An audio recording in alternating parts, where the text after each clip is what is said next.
आज की कहानी एक नई हॉलीवुड फिल्म के बारे में है। कहानी की शुरुआत होती है नए साल की रात से। कुछ यंगस्टर्स अपने अमीर दोस्त के विला में एक दिन बिताने का प्लान बनाते हैं। उन्हें ये नहीं पता था कि ये सफर उनके लिए भयानक होने वाला था। वो दिन भर मौज मस्ती करते हैं, गर्म पानी के झरने में नहाते हैं और सब एक साथ बैठकर बातें करते हैं। उनका दोस्त जेस उन्हें नए साल की बधाई देने के लिए फोन करता है। फोन काटने से पहले जेस ने उन्हें बताया कि आने वाले दिनों में बर्फीला तूफान आने वाला है, इसलिए उन्हें सावधान रहना चाहिए। रात में ईएम शीशे के सामने तैयार हो रही होती है। अचानक पीछे से एंडी उसे डरा देता है, जिससे शीशा टूट जाता है। वो उससे माफी मांगता है। फिर नीचे सभी दोस्त उन्हें नीचे खाना बनाने के लिए बुलाते हैं। सभी काम करते हुए बातें कर रहे थे। अचानक किट सब्जी काटते समय थोड़ा सा घायल हो जाता है। ईडन ने उसे देखा और कहा, कुछ नहीं होगा। फिर सब लोग नए साल का काउंटडाउन शुरू करते हैं और पार्टी शुरू कर देते हैं। जब सब खुश होते हैं, केवल ईडन अकेली और चिंतित दिखती है। वो अपनी ड्रिंक लेकर अलग हो जाती है। वो कहती है कि उसकी माँ की मौत ने उसे उदास कर दिया है और उसके पिता ने भी उसकी परवाह नहीं की। ईडन अपने दोस्तों को धन्यवाद देती है कि वे उसके लिए इतने अच्छे हैं। अचानक केट उनके बीच आकर उन्हें बर्फ देखने को कहता है और फिर वो बाहर से एक कटोरी बर्फ लेकर आता है और उसमें कॉकटेल डालता है और सब खाना शुरू कर देते हैं। बाहर भारी बर्फ गिर रही थी, जिससे साफ था कि दिन में बताया गया तूफान आ गया है। बर्फ बहुत गिर रही थी, जिससे उनका घर वापस जाना संभव नहीं होगा। रात गहरी हो गई। सभी सोने की तैयारी कर रहे थे। अचानक बिजली चली गई और फोन का सिग्नल भी नहीं था। ईडन अंधेरे में दौड़ के नीचे आती है और रिवर को देखकर डर जाती है। सब लोग मिलकर सोचने लगते हैं कि बिना बिजली के कैसे रहेंगे। तभी ईएम कहती है कि एक जनरेटर है, लेकिन उसमें तेल नहीं है और अगर कार का तेल इस्तेमाल किया तो वापस नहीं जा पाएंगे। अब सिर्फ दरवाजे खिड़कियां बंद करके आग के पास रह सकते हैं। सब लोग आग के पास बैठकर गर्माहट पाने की कोशिश करते हैं। सुबह एंडी बाहर से रास्ता देखकर आया और बताया कि सब जगह बर्फ ही बर्फ है। जलाने की लकड़ी भी कम हो रही थी। सब निराश हो गए। खाने और लकड़ी का स्टॉक खत्म हो रहा था। सब हिम्मत हारने लगे थे। ठंड में सोते सोते ईडन को अपनी माँ की याद आने लगती है। एम ने एंडी उठाया और कहा, चलो मेरे साथ लेटो ताकि शरीर गर्म रहे। सुबह होने पर किट और एंडी मदद ढूंढने निकले, लेकिन खाली हाथ लौटे। रात को लकड़ी खत्म हो रही थी तो एंडी ने सुझाव दिया कि फर्नीचर को जलाया जाए, लेकिन ईएम मना कर देती है क्योंकि वो उसके घर के कीमती फर्नीचर थे। ईडन सबको शांत रहने की सलाह दी क्योंकि ठंड में जागना बहुत जरूरी था। सब जागने के लिए अलग अलग काम करने लगते हैं। ईडन ने सभी को शराब और सूप पीने से मना किया क्योंकि इससे गर्मी जल्दी खत्म हो जाती है। वे सभी दवाई लेते हैं ताकि जागते रहें। दवाई लेने के बाद भी किट आधा जागता और आधा सोता हुआ दिखता है। किट आग जलाकर अपना हाथ उस पर रख देता है, लेकिन उसे दर्द महसूस नहीं हुआ। ईडन ने उसे खींचा और पूछा कि क्यों वह अलग हो रहा है। एम ने कहा कि शायद यह बर्फ का असर है। सबने सोचा कि कहीं बर्फ में कोई वायरस तो नहीं। एंडी ने कहा कि यह फिल्मों की साजिश की तरह लग रहा है।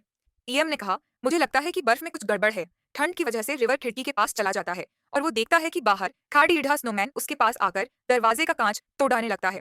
रिवर डर के मारे गिर जाता है। तभी ईडन दौड़ कर आती है और उसे उठाती है। रिवर बाहर देखता है तो खिड़की के बाहर कुछ नहीं होता। सुबह ईएम गायब होती है। एंडी खिड़की से देखता है और चौंक जाता है। एम बिना कपड़ों के बाहर फ्रीज खड़ी होती है। एंडी दौड़ कर उसे अंदर लाता है और जब वो ईएम को गर्म कपड़े पहनाते हैं तो ईएम का चेहरा अजीब दिखता है। वो कहती है कि यह बर्फ ही है जो उन्हें बीमार कर रही है। एंडी कहता है कि अब और नहीं सह सकते, कार का तेल निकालकर जनरेटर चलाना पड़ेगा। इससे हीटिंग और रेस्क्यू के लिए फोन चार्ज हो सकेगा। सब एंडी के सुझाव से सहमत होते हैं। एंडी जाने ही वाला होता है कि रिवर कहता है कि वो खुद तेल निकालने जाएगा, लेकिन वो एंडी को दूर खड्डे ढार रहने को कहता है। एंडी देखता है कि वो तेल को सड़क पर फैला रहा है। एंडी गुस्से में उसे खींचता है और पूछता है कि वो ये क्या कर रहा है। रिवर कहता है कि ये वायरस या जो कुछ भी है, उसे हमारे साथ मरना होगा। हम यहाँ से नहीं जा सकते। एंडी उसे लेकर अंदर आता है और सबको बताता है कि रिवर का दिमाग खराब हो गया है। तभी ईएम जाग जाती है और सीधा बाथरूम में जाकर शीशे के टुकड़े से अपने पेट को काटने लगती है। बाकी सारे दोस्त उसको ये करते देख डर जाते हैं। ईडन उसको पट्टी करके लेटा देती है। ईडन देखती है रिवर ने चुपचाप सबका खाना जमा कर लिया था और खुद खाने लगा। ईडन उसको समझा ही रही होती है, तभी अचानक लिविंग रूम से आवाज आती है और वो दोनों दौड़ डेट कर जाते हैं और देखते हैं एंडी गुस्से में कुल्हाड़ी से फर्नीचर को तोड़ना शुरू कर देता है।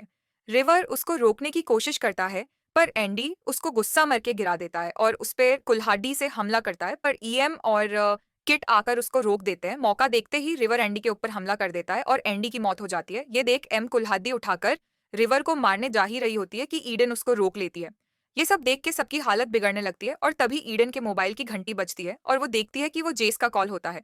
जेस उससे कहता है कि वो उन लोगों के लिए मदद भेज रहा है। ईडन ये बात सुनकर खुश हो जाती है और सबको बताने की कोशिश करती है, तभी उसका मोबाइल फ्रीज होकर गिर जाता है। किट ईडन का मोबाइल उठाकर देखता है और उसको बताता है कि उसके मोबाइल में न तो बैटरी थी न सिग्नल। ईडन को यह सुनकर एहसास होता है कि उसे भी भ्रम हो रहा है। सुबह होती है और रिवर ने जो खाना छुपाया था उसको सबके साथ बांटता है। किट ने सोचा कि अब वो और इंतजार नहीं कर सकते और मदद की तलाश में निकल जाता है। एम भी चुपके से कार की चाबी लेकर बाहर जाती है और कार में बैठकर हीटर चलाती है। उसको कार में एंडी की आत्मा दिखती है और वहीं उसकी मौत हो जाती है। रिवर और ईडन किट की तलाश में निकलते हैं और उनको रास्ते में किट के कपड़े बर्फ पे पड्डे मिलते हैं। आगे जाकर वो देखते हैं कि किट की भी बर्फ में बिना कपड़ होके जम मौत हो चुकी है। ईडन और रिवर को समझती है कि ठंड के कारण शरीर गर्म महसूस करने लगता है, जो मौत का कारण बनता है। रिवर फिर से फर्नीचर जलाने की सोचता है, लेकिन ईडन उसे बाथरूम में ले जाती है। वे वहां एक दूसरे को संभालते हैं और दुखी होते हैं। तभी बत्तियां जलने लगती हैं और रिवर भी होश में आता है। पुलिस आती है और पूछती है कि कितने लोग बचे हैं। ईडन सोचती है, बोलती है कि सिर्फ वे दोनों ही बचे हैं। उम्मीद है दोस्तों, आपको ये वीडियो पसंद आई होगी। प्लीज इस वीडियो को लाइक करें और इसी तरह की और भी वीडियोस देखने के लिए मेरे चैनल को सब्सक्राइब करें। Thank you.